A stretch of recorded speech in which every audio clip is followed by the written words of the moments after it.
invited to have him, and he's going to talk about emeralds. Thank you. Hi, everybody.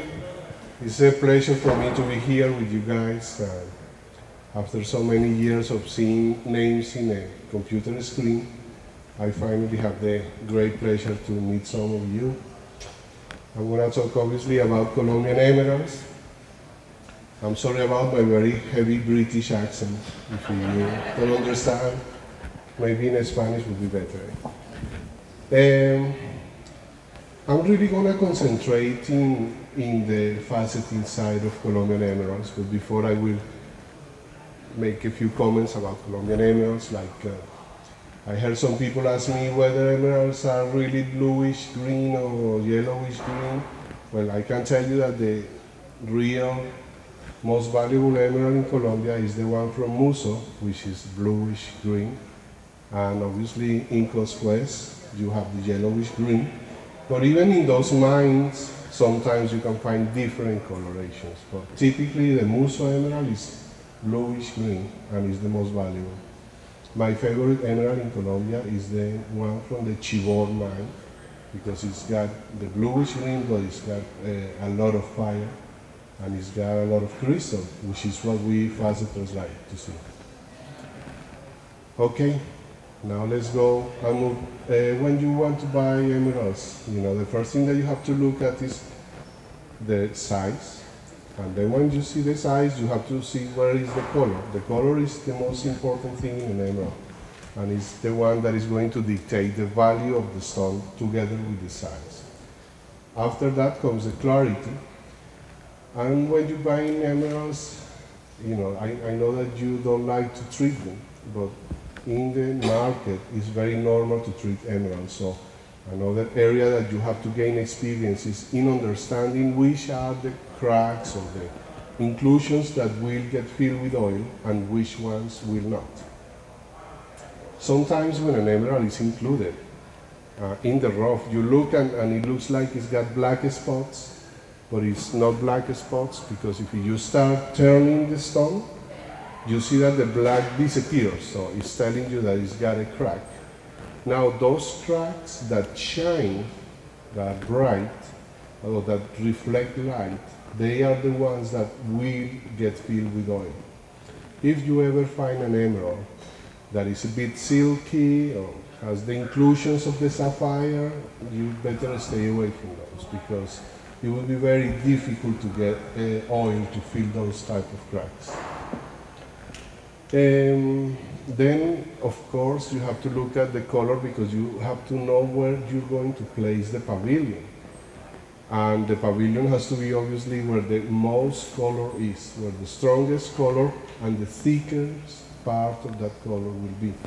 I'm going to explain to you later on how to achieve that, so that you can feel safe that when you are cutting an emerald, you're not going to go to the color and then blame the guy who sold you the rough. That is me, of course. So we can move, please, to treatment now. Today, I want to talk a little bit about treatment, because at the moment, as you all know, there is a new treatment that is going on with the emeralds, and it's the permanent treatment. What that is just that the stones are filled with resins instead of oil. I don't remember how many years ago I was at the Tucson show, or like you say, Tucson show, and I saw a magazine, color magazine, something like that, and they show this new treatment in Colombia. But I didn't like the way they portrayed that, because they were showing the worst scenario, like these guys send these stones to be taking the treatment out, and look at what happens, and they were little pieces all over. Hey, it's not like that all the time, But we cannot stigmatize something and generalize and think that everything is like that always, because that would be, it's not the truth. And what I didn't like about that is that at the end of that report, there was a paid advert by a company that does permanent treatment in the USA, and I thought, it doesn't add up, and I don't like that type of thing. So I'm gonna explain to you. I just got a photograph. Here on the left-hand side, of course, you can see before and after, and the right-hand side is the after. So, something else that I think is, you know, we take nature for granted, and it would be really a shame to say that the stones on the left-hand side were rubbish and should be dumped, when they can become okay cushions, you know. But the problem with this market is people that are unfair, and they want to get all the money, and they will twist everybody and will lie. You know? So if somebody comes and says, oh, this emerald is not treated, that's where the problem lies. I don't think it's the treatment. I think it's people lying and not being honest. If everybody was honest, of course that emerald would not be as expensive as one without treatment, but it's definitely something that we can wear, that we can use. And we take things for granted, and I don't know, in 20 years maybe we will regret not having this stone to be treated because there aren't any more emeralds. I don't know if you guys sometimes hear the stories like, oh, in the old days we could do this and we found this, but there is that, you know, isn't there anymore. So another thing that I wanted to point out about treatments, in my humble opinion, I would rather fill a stone with resin in some cases, and I'll explain why. Let's imagine a rectangle cut, emerald cut, and it's got a bad crack in one of the corners, yeah? And the guys in Colombia are very good at polishing and making those cracks nearly disappear. So if you saw that stone when we take it off the top, you will be surprised. You say, oh my God, don't even touch it, don't breathe. You know? But then when it's oil, it's perfectly all right. You can't see anything. So what happens? The dealer buys, he doesn't know, comes to here or any other country, and the jeweler is the guy who pays the price when he's going to set that stone and touch that corner, bang, it goes. And then you can have a problem because, oh, well, was it oil, was not, etc., etc. Now, what will happen there if we put resin? It will hold the stone. It will make it stable. It's not going to come out with the heat or with the ultrasonic or with the lady washing the dishes with hot water. So in some cases, the permanent treatment, to me, in my opinion, is the better option. Not only that, but the permanent treatment is just more durable. It's easier to repair. You cannot repair oil treatment when it goes because usually means that the stone broke. You don't have to worry about repairing it. But the big downside of the resin treatment is, like I told you, is people not being honest. And in some cases, I have seen stones that they were absolutely destroyed, you know. You couldn't really touch them because they will break in pieces. And they are treated with resin, and wow, you can't even imagine the difference. And those stones, of course, you can cut them and polish them. I specialize in my company in faceting stones treated with resin and repairing them.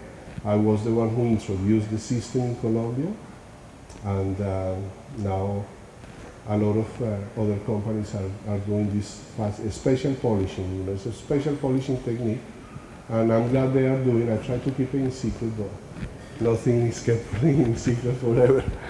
And now I'm going to move to other things, which I will tell you later on.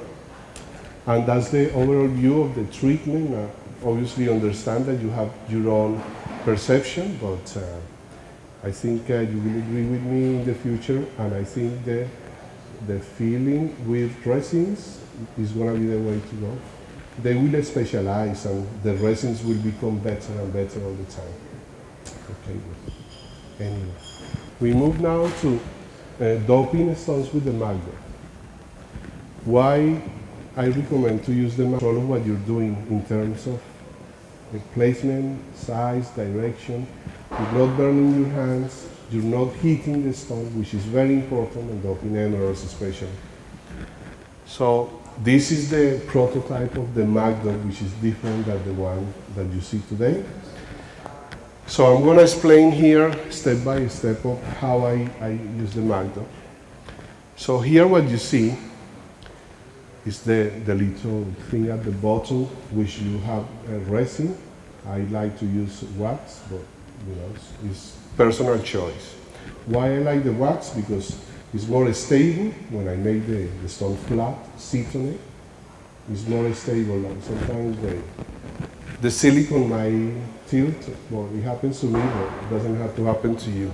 So what I'm doing there is I already filled this with wax.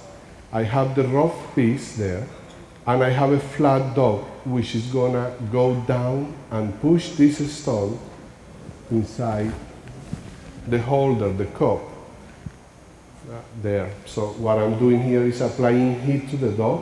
The wax will melt, and this stone, when I push the flat dot down, is gonna go inside, and the most important thing is gonna be parallel to the dot, so it's gonna make it completely flat, which is what we want. There you have it, the dot has been pushed down, it's flat, completely flat, parallel to the dot. So, before I did this, obviously I found the center point of that stone using a ruler or whatever you want to use. Now I change the flat dot and I put the target dot, and I start bringing it down until I am 100% sure that it's hitting the center of the stone where I mark. And for that I can be using, moving it around in the magnet, which makes it very easy. As you can see, it's right in the middle. The other thing that you have to think about at that stage is that you have to make sure that it's at 96 degrees and that wall is straight. Because if it's twisted, when you start faceting, you're gonna cut material that you don't want to lose. So I changed the target dot now, and I had a dot ready that is gonna be heated. Now, before I carry on, this part is for stones that it's okay to heat them a little bit. With emeralds, it's different, but this will help you with sapphires, whatever, that when you don't have a heating problem or heat problem with the stones, this is the right system. So I already loaded my dot stick with the wax. Now I'm gonna bring it down and heat as you see with the gun, I'm heating the rough, and the wax melts. I use this wax from Raytech that melts very easily. It's more adequate for this type of doping. Okay, so the stone was doped, and this is after I cut the pavilion. And I took this photograph for you to see how well centered it was, which means that I didn't lose more material than I needed to. It's really in the center. So that's the way I use the magnet. Okay, faceting for quality and weight retention. Why I say quality? Because something that is a fact is that the stones that we cut and polish using our machines are much better than the ones that you can do on a jam peg. And it doesn't matter how good the guy that is cutting on a jam peg is, just the quality of the polish and the way the facets are as flat makes a difference. And I will go up to 15 to 20% different in the quality of the finish of our machines. Now, the problem with our machines is the time. It takes a lot of time. So when the stone is not very expensive, it's not very good for a business like mine to be spending 6 hours in one stone when it can be done in 20 minutes. So what we do, like in the case of this stone, it's a very nice stone from Muso, and I like the customer, so I said, okay, I'm gonna do a good job with you. So here is the stone preformed, and you can carry on wheels. So I can show you the side view so that you understand more or less what we do in preforming. Now we find the center point, okay? And there is, I am very sorry, but I forgot to say something very important. I am here to thank my partner, Marvin and Roger, for all the knowledge they have brought to me in the faceting world. These guys are very humble Colombian faceters with an incredible amount of knowledge.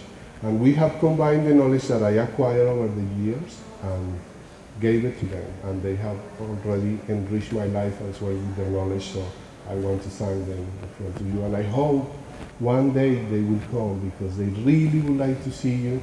Roger is youngest, he's only 25. He's an excellent faceter. You want to see that guy with the jam peg? The stone that I brought, that green stone, that I did some concave facets, he cut it in the jam peg. And when I looked at it, I saw, how can I improve this stone?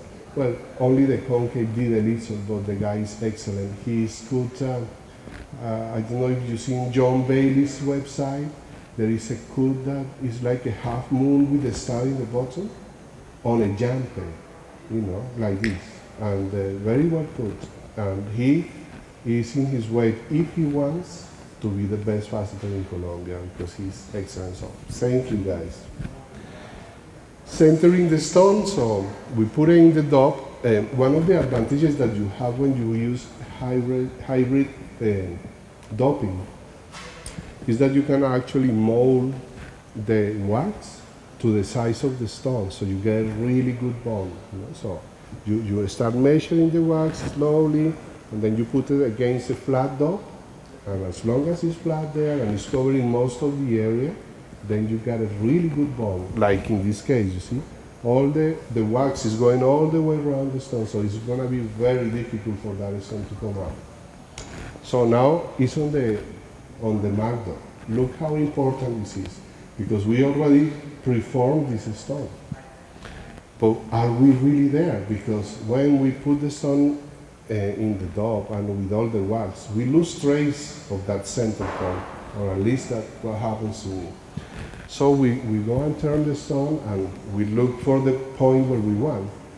At this point, I know that we put super glue, but if you hit the wax a little bit, it will chip, you know? So you can move the stone and find that center point in that pear shape. You want it to be there. This is about $4,000, $5,000 or $6,000 per carat stone. So every little bit that you can save is money in your pocket. Thank you. The same is another angle. You see how we are doing it. Okay, I think there we found the center point. And here, another very important thing, 96 degrees, straight with the point. Because if you are a little bit out of place, a lot of rock is going to go down the drain. Thank you, Wilf. Same thing. So now, it goes to my Raytech machine. Why? Because the stone is very nice, and like I said, we like the owner very much. So I am putting the main facets, the facets that are going to give the sparkle, the brightness at the point. And like I told you, it's a big difference between jam peg and faceting machines, like the ones we use. So that's what I'm doing there. And you can see how I don't hear the mains and the brakes, yeah? But all this area is untouched. So please carry on. I'm just showing you sideways how the sun looks. And now, this is like the head that you use on a jam peg. And this little device is something that we made that will fit into that one. Yeah, here is the dop, yeah, the stone. So we had this especially made to fit the rated dops, okay? And this extension is to fit in the holes of the jam peg. So now, as you will see, it's already there, and it's going to be finished in the jam peg. So here my friend Roger is doing his job around the stone closest to the girdle where we thought we didn't touch that material. Like that would be like the variant facets when we do a variant cut. So that area of the stone, we never touched it, but it's being done on a jam peg. Why? Because it's fast, and because on the jam peg you can save a lot more rough. that's in our conventional machines. He's just there doing it, checking his meats, and we finish the stone, and it's ready to be oiled. As you can see, it's a pretty good stone. And the combination was a treat for us because we need speed and we need quality. When I found out that I was going to come to talk to you about faceting emeralds, I tried to make some samples of the way we do things over there. And this is one of the nice examples that, like the English people said, gets you laughing all the way to the bank. When you get a cabochon of this quality, you wonder what the guy who did this was thinking about. You know, it's perfectly clean. So we got this cab, and I'm going to show you the process. It's a really clean stone. Okay, side view, and there is where I just made a little flat to be able to dub the stone, and I found the center point. Again, we go to the mark dub, make sure it's flat, parallel, and then I bring the target dub to make sure I am there. So before I bring this dub down, I just put a little bit of super glue there. And this stone, this wax is flat, so you just bring it down, let it make contact with the super glue, and wait for about 5 minutes, and it's done. There it is. Now, the biggest problem I have with this cabochon, you saw the shape, so I don't have a lot of space to make the pavilion like we would like to. But just by improving that stone, let's say 60% in the pavilion, and maybe leaving 35 to 40% of a window makes a big difference in money.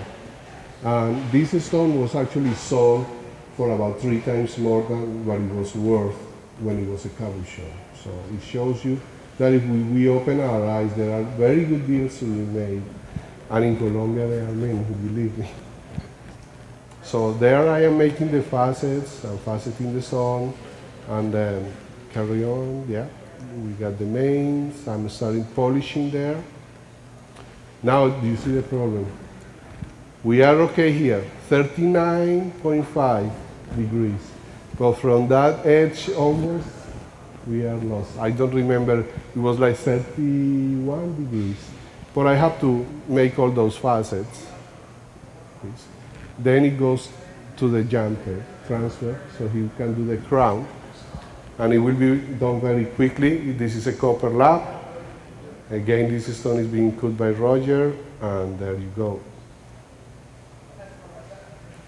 He's showing you step by step, and in the end, that's what we have. I made the mistake of not putting them together, but believe me, if you were there, I mean, photographing emeralds is not very easy, but the difference between that cabochon and the cut stone was just amazing. So how to keep the color when we're cutting an emerald? Please pay attention, and especially the ones who go raw from me. Here we have a typical case of an emerald, where the color line is here, you know. This is what we call a natural wall in Colombia. And when you see a wall like that that is shiny, usually there is your best color, but still you can see sideways. Okay. So what I'm doing here, you see how bent this is? I'm not interested in being flat on the dog anymore, because I'm going to save as much color as I want from this stone. This will be sorted out when we transfer the stone, and we'll bring it down to make the table. It will level, and that's okay. But, you know, if I cut this straight, I would be probably a bit off the color, and that would cost me too much. So you cannot afford to lose any color in the emerald. Here is a side view where I'm finding the center, again using the mark dub. So I'm right in the center. Okay, thank you. Now, this is super important, super important. I am here at 41 degrees, which is the degrees I want to use on the mains. So what I do, I put the stone in the machine, and I bring it down at 41 degrees. And if I am not there with the facet where the color is, I will heat the wax and with the pressure of the machine, it will fall into, it will be parallel. And there you have the color. You don't have to worry anymore, because just by touching it, you make the facet and polish. Sometimes I don't even make the facet, I just polish. What is already polished naturally, it comes like that. So if I do that, it shows you there, I'm 41 degrees. I already started putting the facet there. And this is the side view. This is the facet where the color was. This is what we wanted to keep, and it's there. I know that the stone at this point looks all out of shape, but it would be okay once I finish putting here, and then probably the size of this stone will be here. Another very important thing that is going to be more evident in another slideshow is that, can you go back? Sorry. Anyway, it's just that it's not only keeping the color in the pavilion, but when the stones are cylindrical, even at the top, there are lines of colors that you can say, and it will help you. You see here, oops, all this is color. And if you manage to keep all this, your color will improve even more. Thank you. Here we're going to talk about making the most of a piece of rough. I'm not the best guy to be telling you this. Probably some of you are really good at that. But these friends of mine are good. That's probably the strongest point. When we see a crystal like that, the first thing that we do is, oh, I'll make the table here in the flat part, and then you got a little bit of a chunky stone. But if you take into consideration options like this, if you do a transversal cut, and especially with emeralds, you see, the color is more evident here, and you can take two stones out of that. And this will happen with many crystals. You can have the same thing with aquamarine or with tourmalines, you know. So something for you to see and think about. This is different angles of the piece of rough. We're marking the way it's gonna go, and it's a nice piece of emerald. This is from Muso, and the place is called La Pava. Muso has a lot of different mining areas. The most well-known is Puerto Arturo, where all the beautiful emeralds go dark, intense green. But sometimes, you know, these light emeralds can be a trick to put, especially for us because we like a sparkle. So we already cut the stone in half, the side view of the bigger piece and the small one. So I want you to try to see what I mean. You see the way we cut the stone? If you look down, here is going to be the pavilion. Can you see the color going there? It's concentrated there, and the color is there. So that's a good option. Preforming, obviously, that's the preform. You see how the stone start getting a better color and better color. 6 carat 71, and that's the finished stone. All this done in a jumper. I feel very happy and fortunate because I was able to explain to these friends of mine the importance of critical angle and faceting well stone. We have to fight against the mentality of everybody in Colombia. We are the bad guys in Colombia, the bad boys, the ones who believe that we are the best, because we do things different and people don't like when that happens. One of the things that I was going to say is that I reached a point in my life where I think I faceted enough stones for others. I was very eager, believe me. I studied business studies in England, and I don't know why I ended up with gemstones. But I do remember one day when I went to see a jeweler, he was a cutter, an Italian man. He's a really good friend of mine called Pietro Di Vella. And I showed him my emeralds, you know, and he looked at one oval and he said something I understood. He was swearing in Italian.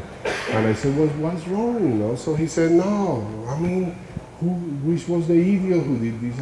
I didn't understand anything. So he said, this stone is terribly good, and it's a beautiful stone. So I said, okay. So I said, how much would you charge me to put the stone? So he said, no, I won't charge you. I'll do it for free just to show you. And 3 days later, I came back, and when I saw that, oh, wow, my life never was the same. Because that day I said, I have to learn to cut. And I'll tell you, I remember exactly, I was selling that stone at 280 pounds per carat, and I sold it for 380. That's the difference he made on that stone. And I thought, if I learn to do this, it'd be great. And that's what I did when I moved to Colombia. But I've been doing that for 8 years. We facet thousands of emeralds, and I'm losing the fun of it. So I'm gonna concentrate in doing my own, and especially now that I bought a concave machine, that's what I'm gonna be doing. So that was it. We go to another slideshow. No, not that one. That would be the last one, please. And the last, that one. Quality and good year.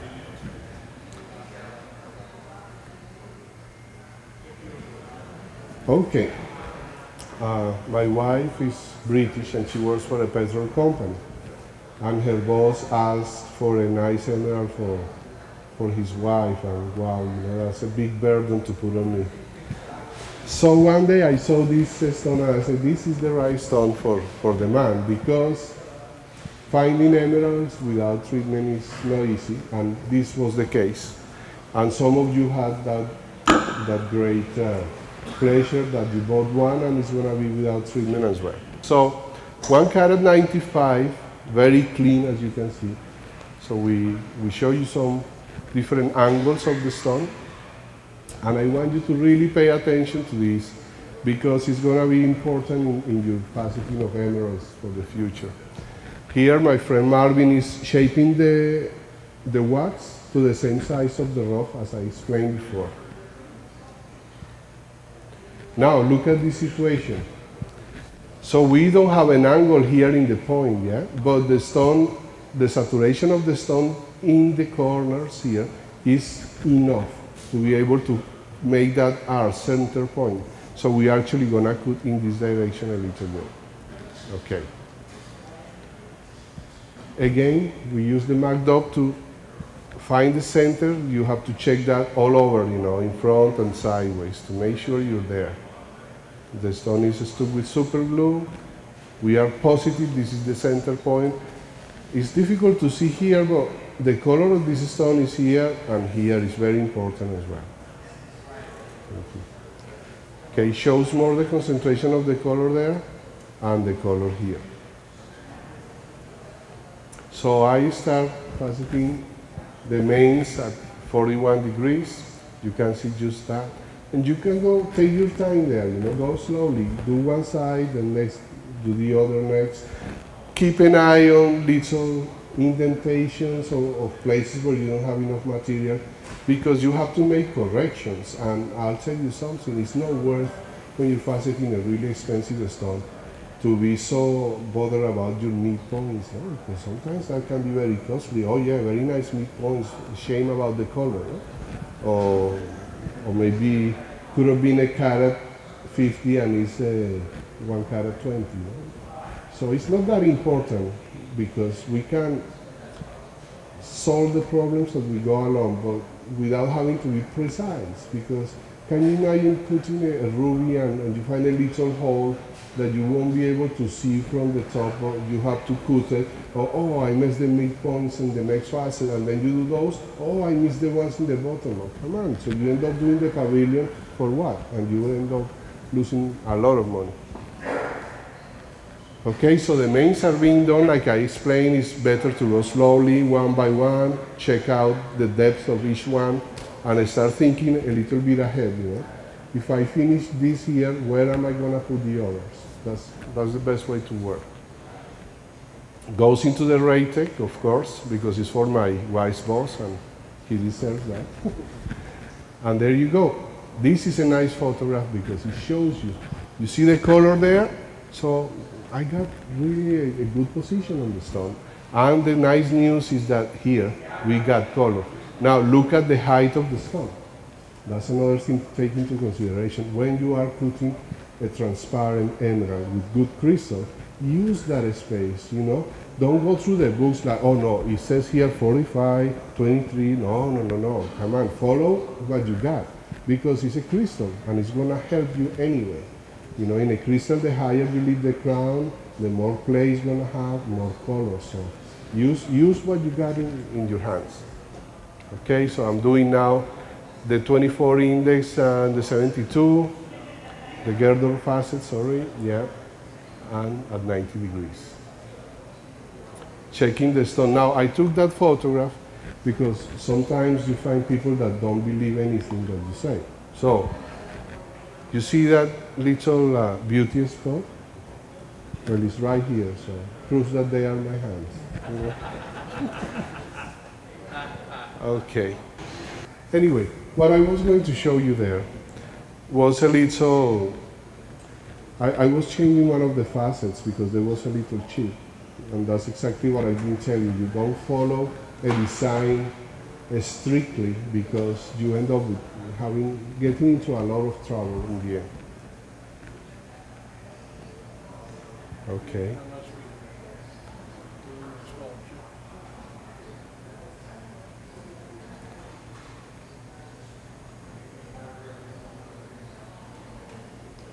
So we're doing the girdle corner facets at 72 degrees, you know, quite high. But whenever you can do that, don't go over 75, no? Further than 75, but 70, 72. That saves rough. Okay? And then I just finished cutting the rest of the facets. There wasn't any other problem that I had to handle. So that's the end of the pavilion. I took the stone off, that's what it looks like, and now it's going to the jam peg because of time and saving weight. That's without the crown, you know. So there is again, Marvin is cutting this stone using the jam peg. You see the way the crown is going? She's just following the crown, you know, and saving a lot of rough there. Look, you see the shape? That was the shape of the crystal. And in a minute, you're going to see a photograph there. That is not polished, that's the natural wall of the stone where we place the table. So as you can see, we try to save every millimeter of the stone. And look, the recovery, 1 carat 37, is a yield of 70.25%. So that's a good recovery for that stone.